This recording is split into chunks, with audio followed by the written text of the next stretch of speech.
आसमान से बारिश हो रही है, सड़कें पानी से भर रही हैं, नालियों में पानी दौड़ रहा है और कुछ ही देर बाद यही पानी पंपों से बाहर निकाला जा रहा है। एक तरफ इस देश में साफ पानी न मिलने से 2 लाख लोगों की मौत हो जाती है, वहीं दूसरी तरफ हर साल लगभग 80,000 लीटर पानी ज़ाया होकर नालियों और गटरों में बहा दिया जाता है। आखिर बारिश का पानी ज़ाया क्यों हो रहा है? क्या हम इसे महफूज करके इस्तेमाल के काबिल नहीं बना सकते? दोस्तों, कभी ना कभी ये सवाल आपके जहन में भी ज़रूर खटका होगा। इस सवाल का जवाब जानने से पहले ये समझना बहुत ज़रूरी है कि बारिश हमारे लिए इतनी अहम क्यों है और ये पानी आसमान से आखिर आता क्यों है। देखिए, बारिश सिर्फ सड़कों को गीला करने के लिए नहीं होती, बल्कि इस बारिश का एक हिस्सा दरियाओं, झीलों और तालाबों में पहुंचता है, तो वहीं दूसरी तरफ एक हिस्सा ज़मीन के अंदर जज़ब होकर ज़मीन के पानी को रिचार्ज करता है, यानी ज़मीन में मौजूद पानी का लेवल बेहतर करता है।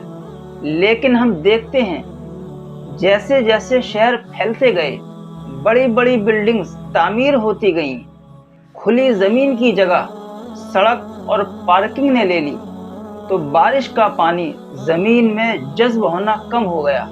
और जब बारिश का पानी ज़मीन में जज़्ब होने की बजाय तेज़ी से सड़कों पर बहने लगा, तो उसका सबसे बड़ा असर हमारे शहरों पर नज़र आया, कभी सैलाब की शक्ल में तो कभी बाढ़ की शक्ल में। क्योंकि बात बड़ी सिंपल है, जब बारिश का पानी हद से ज़्यादा बरसेगा और निकलने की कोई जगह मौजूद नहीं होगी, तो कहीं ना कहीं तो जमा होगा। और ये पानी जमा होने लगा, कहीं स्टेशनों पर, कहीं फुटपाथ पर और कहीं सड़कें ही तालाब बन गई। इस खबर को देखिए, मॉनसून के दौरान मुंबई के कई इलाकों में बारिश का पानी इतना जमा हो जाता है कि उसको निकालने के लिए पंपिंग स्टेशन और पोर्टेबल पंप्स चलाने पड़ते हैं। अगस्त 2025 मुंबई के 6 पंपिंग स्टेशन ने सिर्फ 4 दिन के अंदर 16,451 मिलियन लीटर बारिश का पानी निकाला है। लेकिन ये पानी निकालना भी ज़रूरी है। अगर ऐसा न किया जाए तो शहर में सैलाब जैसी स्थिति बन सकती है। लेकिन यहाँ एक सवाल है कि आखिर अचानक ऐसा क्या हुआ कि बारिश का पानी ज़मीन में जाने की बजाय नालियों में बहने लगा, सड़कें पानी से भरने लगी और स्थिति हर जगह तालाब जैसी होने लगी। तो देखिए, इसकी सबसे बड़ी वजह है कंक्रीट का बढ़ता हुआ दायरा। जब खुली ज़मीन पर सड़कें, फुटपाथ और पक्की इमारतें बनने लगीं, तो बारिश के पानी के ज़मीन में जज़्ब होने के रास्ते बंद हो गए। पानी सड़कों पर बहता हुआ नालियों में जमा होने लगा और ज़्यादा बारिश के दौरान यही सैलाब का सबब बन जाता है। इसकी एक बड़ी वजह पुराने तालाब और कुओं का बंद हो जाना भी है। पहले हर गांव, हर शहर में आपको 8 से 10 कुएं और 4 से 5 तालाब मिल जाया करते थे। बारिश का पानी उन तालाबों में गिरता था और ग्राउंड वाटर को रिचार्ज कर देता था। लेकिन आज इन तालाबों को पाटकर इन पर बिल्डिंग्स खड़ी कर दी गई हैं। यही वजह है कि ज़रा सी बारिश होती है, ज़मीन पानी को जज़्ब नहीं कर पाती और सड़कें तालाब बन जाती हैं। इस खबर को देखिए, मानसून की पहली बारिश दिल्ली और गुरुग्राम में सड़कें तालाब बन गईं।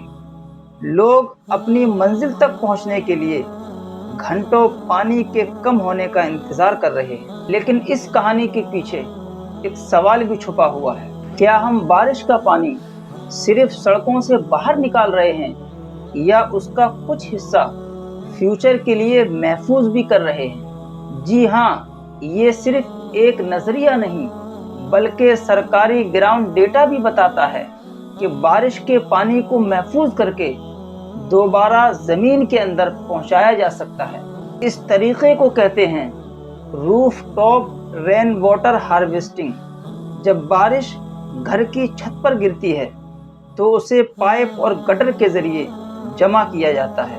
اس کے بعد فلٹر کے ذریعے پانی کو گزار کر اسے اسٹوریج ٹینک میں محفوظ کیا جاتا ہے اور پھر ضرورت پڑنے پر گراؤنڈ واٹر ریچارج کے لیے استعمال کیا جا سکتا ہے۔ لیکن شاید آپ یہ سوچ رہے ہوں گے، کیا واقعی یہ طریقہ بڑے پیمانے پر کام کر سکتا ہے؟ چلیے اس کا جواب بھارت کے اس راج سے پوچھتے ہیں۔ یہ ہے تمل ناڈو۔ سال 2001 میں سرکار دوارا رین واٹر ہارویسٹنگ مہم شروع کی گئی اور 2 سال بعد یعنی 2003 میں اس آدیش کو سخت منظوری دے کر سبھی موجودہ اور نئی بلڈنگز کے لیے اسے پوری طرح لاگو کر دیا گیا، جس سے کچھ ہی سالوں بعد بھوجل استر میں کافی سدھار دیکھنے کو ملا۔ اس سے پتہ چلتا ہے کہ بارش کا پانی صرف نالیوں میں بہہ جانے والی چیز نہیں، اسے مناسب طریقے سے محفوظ بھی کیا جا سکتا ہے اور زمین کے اندر واپس پہنچایا بھی جا سکتا ہے۔ تو اب سوال یہ نہیں رہا کہ بارش کا پانی بچایا جا سکتا ہے یا نہیں، سوال صرف یہ ہے کہ اب ہم اس پانی کو بچائیں گے یا یوں ہی ضائع چھوڑ دیں گے۔ بارش کا ہر قطرہ ہمارے لیے پانی نہیں بلکہ آنے والی نسلوں کی امانت ہے۔ اگر آج ہم نے اسے ضائع ہونے سے نہیں بچایا تو کل کو پانی کی کمی ایک خبر نہیں بلکہ ہمارے لیے موت اور زندگی کی ایک گہری کھائی بن سکتی ہے۔